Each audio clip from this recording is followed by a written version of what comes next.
Hi celebrities, நான் தான் உங்க குட்டி ஏஞ்சல். இன்னைக்கு என்ன வீடியோன்னு பாத்தீங்கன்னா நம்ம லவ் ஸ்டோரி பார்ட் 3 தான் நம்ம எடுத்துட்டு போறோம். இது எங்க வீட்ல போட்டோலாம் அடிச்சிட்டோம் அதுக்கு அடுத்து பாத்தீங்கன்னா அதான் போட்டோலாம் அடைச்சிட்டாங்களா. சேலத்துல வந்து இந்த மாதிரி வீட்டுல வந்து பார்த்து எனக்கு வந்து அதுக்கு முன்னாடி இன்னும் நான் சொல்லிக்கிறேன். என்ன இது இன்னைக்கு புதுசா இருக்கீங்கன்னு கேட்காதீங்க.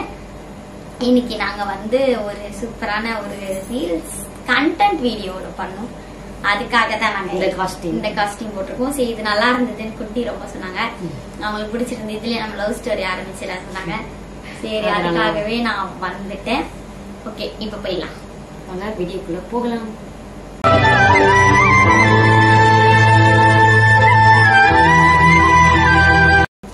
பாத்தீங்கன்னா நாங்க எந்த இடத்துல விட்டோம்னாக்கா போட்டோ வந்து வீட்டை சேலத்துல வந்து போட்டோலாம் உடைச்சு இந்த மாதிரி இவ ஹைட்டுக்கு ஒரு போட்டோ வச்சிருந்தேன்னு சொல்லியிருந்தேன் இல்லையா. இவளுக்காகவே அதை நான் அவளுக்கு பிறந்த நாளைக்காக சர்ப்ரைஸ் பண்ணாதான் இவ ஹைட்டுக்கு போட்டோ. அது எங்க வீட்டுல ஆல்ரெடி இருக்கும், வேணா பிக் காட்ட சொல்றேன் நானு. அந்த போட்டோ எனக்கு ரொம்ப பிடிக்கும். ஸ்டார்டிங்ல நான் வந்து ஹேர்லாம் வச்சுட்டு அந்த மாதிரி போட்டோ எடுத்திருப்பேன். எல்லாமே எங்களுக்கு அதுல இருக்கும். அப்போ அது வந்து நான் அவளுக்கு கிஃப்ட் பண்ணாதான் இவ ஹைட்டுக்கு வாங்கி கொடுத்துருந்தேன். அது வந்து கொஞ்சம் வீட்டுல சேலத்துல வந்து வீடு எடுத்து தங்கி இருந்ததை பார்த்து இந்த மாதிரி போட்டோலாம் உடைச்சி நான் வேலை செய்யற இடத்துலாண்டியே கடையாண்டியே போட்டு ரொம்ப ஃபீல் ஆயிடுச்சு எனக்கு. உடச்சு இருக்கிற அவங்களையும் போட்டு மிரட்டி எதுக்கு இந்த பொண்ணுக்கு வேலை கொடுத்தீங்க, எதுக்காக இப்படி பண்றீங்க, யார் இந்த பொண்ணு, எப்படி வேலைக்கு சேர்த்தீங்க அப்படின்னு சொல்லிட்டு அங்கேயே பிரச்சனை பண்ணி சண்டை போட்டு எங்க போறதுனே தெரியல. பார்க்கும்போது எங்களுக்கு ஒரு மாதிரி கஷ்டமாயிடுச்சு. கிழிச்சே போட்டாங்க. உடச்சு போட்டுருந்தா கூட நான் மறுபடியும் ஜாயின் பண்ணிருப்பேன். கிழிச்சு போட்டு துண்டு துண்டா போயிச்சாங்கட்டி நான் என்ன பண்றதுன்னே தெரியல. ரொம்ப ஃபீல் பண்ணி அழுத இவகிட்ட. நான் அதுக்கப்புறம் அங்கேயுமே வீடு இல்ல, வேலை இல்ல, எல்லாமே க்ளோஸ். எல்லாமே அங்கேயுமே க்ளோஸ் ஆயிடுச்சு. எங்களால எங்கேயுமே போகல. அதுக்கப்புறமும் நாங்க வந்து பாத்தீங்கன்னா ஏதோ ஒரு ஊருக்கு வண்டியிலே டிராவல், வண்டியிலே சாப்பாடு, வண்டியிலே அவளுக்கு எப்படி சொல்றது பிரஷ் பண்றது கூட வண்டியில தான். மேக்கப் செட்னா மேக்கப் செட்லாம் இல்லைங்க, ஒரு லிப்ஸ்டிக், பவுடரு, ஒரு சீப்பு, வண்டியிலே என்ன தெரியுமா பண்ணுவோம், டேங்க்லாம் இருக்கும்ல அதுலயே போய் பிரஷ் பண்ணிட்டு போயிட்டு அங்கேயேதான் எல்லாமே மேக்கப் பண்றது. ஒரு ரெஸ்ட் ரூம் போறதுக்குள்ள ஒரு மாதிரி இருக்கும் எங்களுக்கு, என்ன பண்றதுன்னே தெரியாது. அப்புறம் மறுபடியுமே என்ன பண்ணணும், அடுத்து என்ன பண்றது, யாராவது தேடுவாங்க அப்படின்னும் போது வேலை போச்சு, வீடு போச்சு. ஆறுல எல்லாம் இருக்கும், அங்கெல்லாம் போயிட்டு விளாடுற மாதிரி விளாண்டு குளிச்சுட்டு வர்றது, அதுல போய் குளிச்சுட்டு வர்றது. அப்புறம் மறுபடியும் யாராவது தேடும் போது என்ன பண்ணிடலாம், இங்க வந்துட்டு அங்க தேடுவாங்க, இந்த ஏரியா விட்டு போக மாட்டாங்க, சேலத்துல இருக்கிற இடம் தெரிஞ்சிச்சு அப்படின்னு மறுபடியும் நாங்க ஏற்காடு போயிட்டு அங்கேயே இருக்கிறது. மறுபடியும் கீழே வர்றது, முருகன் கோயிலு, ஒரு ஆத்தூர், அங்க இங்க ஆத்தூர் டேம்ல அங்கதான் எங்கெல்லாம் போறோம்னே தெரியாது. எங்க வேணா போயிட்டு சாப்பிட்டுட்டு எங்க இருக்கிறதுனே தெரியல. ரோட்ல படுத்துக்கிட்டு, பஸ் ஸ்டாண்ட்ல படுத்துக்கிட்டு, கோயில போய் படுத்தாக்கா ஒரு புது பஸ் ஸ்டாண்டு கோயில்ல போய் படுக்கிறோம். நாங்க ஒரு ஏரியா அது எங்களுக்கு ஞாபகம் இல்ல பேரு.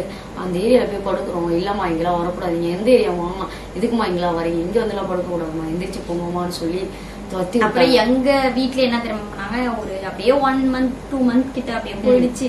அதுக்கப்புறம் அவங்க என்ன பண்ணாங்க, இருக்கிறதுன்னு ஆயிடுச்சு, இதுக்கப்புறம் நீங்க இங்கேயே வாடகை எடுத்து இருந்துக்கோங்க அப்படின்னும் எங்களுக்கு எப்படி சொல்றதுன்னா, இவ்வளவு பிரச்சனைக்கு அப்புறமும் ஒரு 2 மாசம் 3 மாசம் நாங்க தெருவா அலைஞ்சு யாரோ போய் சொல்லிருப்பாங்க போல, இந்த பிள்ளைங்க ரொம்ப கஷ்டப்படுதுங்க அப்படி இப்படின்னு சொல்லிருப்பாங்க போல.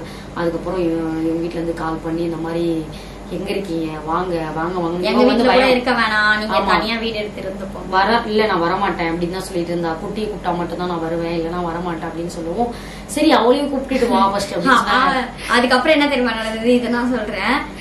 அப்ப வந்து பாத்தீங்கன்னா எங்க 2 பேருக்கும் கொஞ்சம் ஒரு மிஸ் அண்டர்ஸ்டாண்ட்ல, இதனால பர்டிகுலரான இல்ல, எங்க 2 பேருக்கும் ஒரு மிஸ் அண்டர்ஸ்டாண்ட்ல ஒரு சண்டை.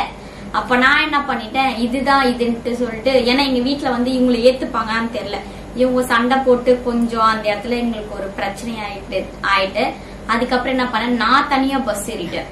இவங்களுக்கு வண்டியும் விட்டுட்டு வர முடியாது, ஏன் பஸ் பின்னாடியே வராங்க. அதுக்கப்புறம் போன்ல பேசிக்கிட்டு எவ்வளவு பஸ் பின்னாடி வருவாங்க, பெட்ரோல் இல்ல, என்னை விட்டு போவாத, உங்க வீட்டுல கூப்பிட்டாலும் ஓகே தாமோ, நானும் கூட வரேன், நீ கூப்பிட்டு போ, உன்னை விட்டு யாரு இருக்கா, அவங்க தானே சேலத்து கூட வந்தேன், கஷ்டப்பட்டேன், டீ கிளாஸ்ல விட்டு போவாத, சென்னைக்கு வரைக்கும். அதுக்கப்புறம் நான் வந்துட்டேன். அதுக்கப்புறம் இவங்க என்ன பண்ணாங்க, என்ன இடம் இந்த அத சொன்னல இந்த முருகன் கோயில், அது வரைக்குமே இவங்க வந்து வண்டி ஓட்டிக்கிட்டே வந்தாங்க.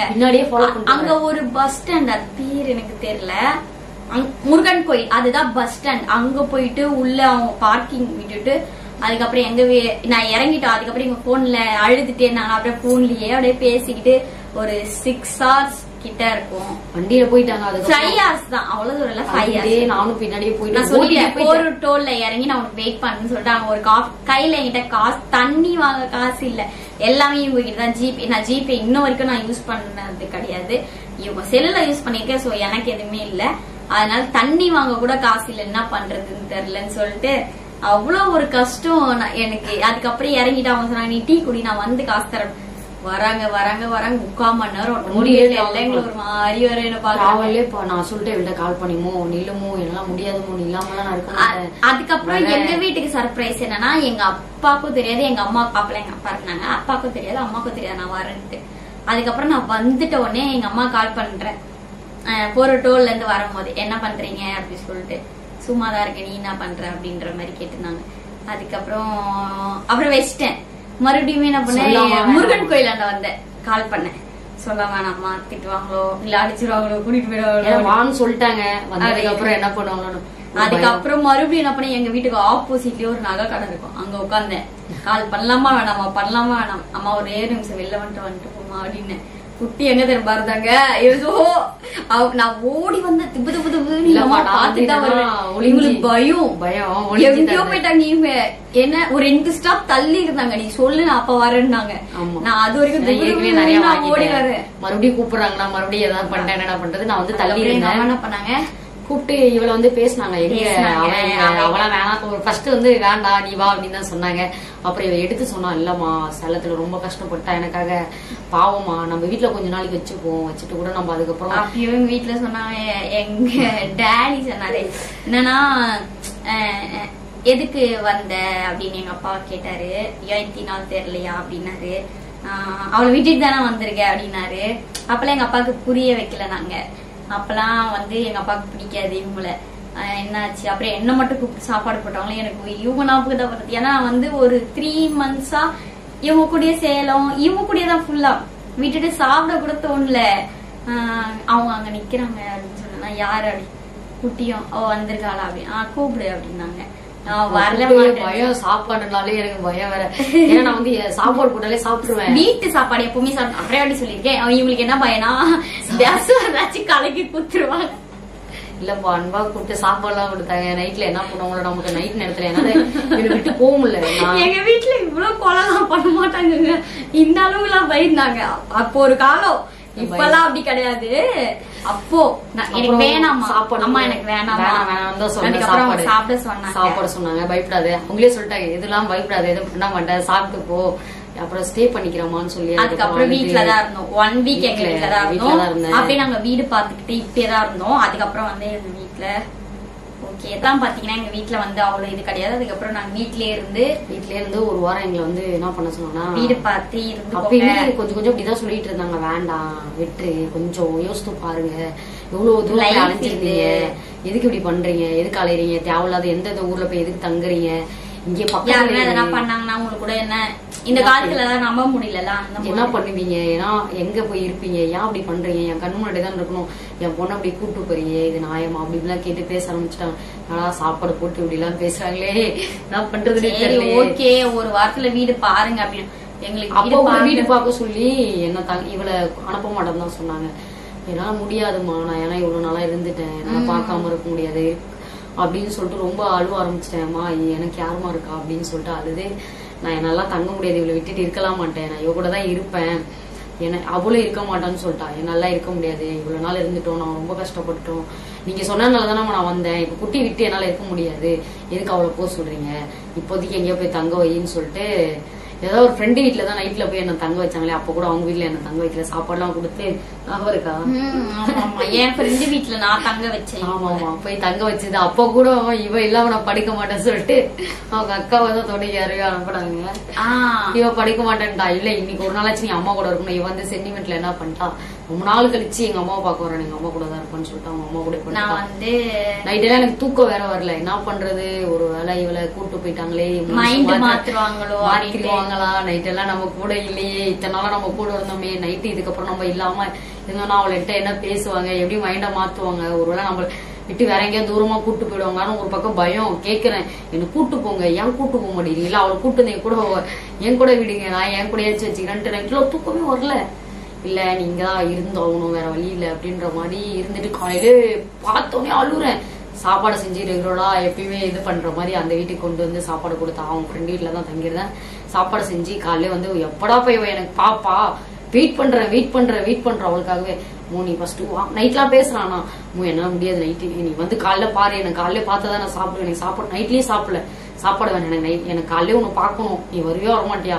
அப்புறம் காலையிலே வந்தாங்க, அழுவுற கட்டி பிடிச்சி, இதுக்கப்புறம் எல்லாம் முடியாது, வாங்க நம்ம போயிடலாம், இல்ல எங்கேயா வீடு எடுத்து கூட இருந்துடலாம், பக்கத்துலயே கூட இருந்துடலாம். பட் ஆனா இந்த மாதிரிலாம் என்னால பார்க்காம இருக்க முடியாது. 1 வாரமாவே நான் தனியா தான் பிறந்தேன். இவங்க வீட்டுலதான் இருந்தாங்க, நான் தனியா தான் இருந்தேன். தனியா இருந்துட்டு ஃப்ரெண்டு வீட்டுல தான் அந்த மாதிரி அழுதுகிட்டு பேசிக்கிட்டு பேச முடியாம பார்க்க முடியாம ரொம்ப கஷ்டப்பட்டுட்டு மறுபடியும் இந்த மாதிரி அலைஞ்சுக்கிட்டு. அதுக்கப்புறம் என்ன ஆச்சுன்னா, குட்டிக்கு பாத்தீங்கன்னா ஒரு ஆக்சிடென்ட். எப்படின்னா அது இவங்க வண்டியும் ஓட்டல, வந்து கார் வந்து இவங்கள வந்து கால் இதுவாயிடுச்சுனால அப்போ நான் வந்து கால் பண்றாங்க, என்ன ஆச்சு இந்த மாதிரி. அவங்க ஃப்ரெண்டு வீட்டுல இருக்கிறப்போ கடைக்கு வந்திருப்பாங்க போல, நகை எடுக்க வந்திருந்தாங்க. அதுவும் எனக்கு தான் எடுக்க வந்திருப்பாங்க போல. அப்ப சர்ப்ரைஸ் ஏதோ பண்றதுக்கு அப்ப நடந்த கதை தான் இது. அப்ப எடுக்க ரோட கிராஸ் பண்ணி வண்டி விட்டுட்டு ரோட கிராஸ் பண்றேன். வண்டி கூட ஓட்டல, கார் என்ன பண்ணிட்டாங்க, ஃப்ரண்ட்ல கொண்டு வராங்க. கார் எடியா முன்னாடி எடியான்னா பின்னாடி கார் கிட்ட கீழே வந்து கார் கிட்ட மாட்டிக்கிச்சு. என் கால் மாட்டி எடுக்க முடியல. இன்னும் அந்த காயத்தோட தள்ளு இருக்கும், நம்ம சரியான அடி போட்டுச்சு. என்ன பண்ணேன் நானு, வீட்டுல அப்பதான் பெருக்கிட்டு இருந்தேன், தூங்கி அப்பதான் எழுந்துச்சு பெருக்கலாம் அப்படின்னு சொல்லிட்டு பெருக்கிட்டு இருக்கேன். வீடு உடனே கால் இந்த மாதிரி சொல்லிட்டு எனக்கு பகீர்னு ஆயிடுச்சு. அப்புறம் சொல்ல போனா இந்த விஷயம் வந்து எங்க வீட்டுக்கு கூட தெரியாது எனக்கு, ஏதோ ஒரு ஆக்சிடென்ட் ஆயிடுச்சு. ஆமா, எனக்கு நான் என்ன பண்றேன்னே தெரியல, செருப்பு போடல, எதுவுமே போடல, திப்புன்னு ஓடிதான் போறேன். அதுக்கப்புறம் என்ன ஆச்சுன்னா, பாக்கணும் லவ், இவங்களுக்கு அந்த லவ் சரியான லவ், ஓடி வரோம். அதெல்லாம் ஒரு லவ், தனி லவ் தான் சொல்லுவாங்கல்ல, அது ஃபர்ஸ்ட் லவ் பண்றது. எனக்கு பயம் ஒரு பக்கம், என்ன பண்ண பேச முடியாத ஒரு சூழ்நிலை, ரத்தம் ப்ளீடிங் போய்கிட்டே இருக்கு. ரத்தம் வீங்கி போச்சு. காலு டிரைவர் எடுக்கவே மாட்டேன்றா பின்னாடி, ஏன்னா கால் மாட்டிட்டு உள்ள மாட்டிட்டு நான் காட்டி கால் எடுக்க மாட்டேன். வீட்டுல இருந்து ஷால் கூட போடாம ஓடி வந்தான். ஒரு டாப் ஒரு பேண்ட், செருப்பு இல்ல, வண்டிய ஒண்ணு கட்டிக்கிட்டு ஓடி வர பல்லு தூக்கிட்டு உடனே இந்த ஏரியால எனக்கு சத்தியமா சொல்ல எங்க அப்பா அப்பதான் வந்து ஹெல்ப் பண்ணாரு. அப்பதான் குட்டிய கொஞ்சம் பரிதாபப்பட்டாங்க எங்க வீட்டுல. எங்க அப்பா அப்பதான் வந்து எங்க அப்பா என்ன பண்ணாங்க, தூக்கி கார்ல அதே கார்ல உட்கார வச்சு நீயும் ஏறுன்னு சொல்லிட்டு கூட்டிட்டு போனாங்க. போட்டு ரொம்ப பாத்துக்கிட்டு ரொம்ப கேர்ஃபுல்லா இருந்தாங்க. அப்ப எங்க அப்பா எனக்கு ரொம்ப பிடிச்சி, பரவாயில்ல கேர் ரொம்ப பண்றாங்க. அப்ப எனக்கு இந்த ஹாஸ்பிட்டல் பேரு கூட தெரியாது எனக்கு. அப்ப ரொம்ப எனக்கு எந்த ஏரியால சுத்தி கூட்டு போனானே தெரியாது. ஒரு பக்கம் வழி வேற, அவன் சுத்தி கூட்டிட்டு போயிட்டு இருக்கான் டிரைவர். என்னால தாங்கல. எனக்கு சென்னையில வந்து அடிபட்டுச்சு அப்படின்னா வண்டி ஓட்டி கூட எனக்கு அடிப்படல. ஃபர்ஸ்ட் அடிபட்டுச்சுன்னா அது மட்டும் தான் கால. அப்புறம் நம்ம என்ன பண்ணோம், ஹாஸ்பிட்டல் போனோம். ஹாஸ்பிட்டல் தான் சொல்லிட்டாங்க தெரியுமா, பாருங்க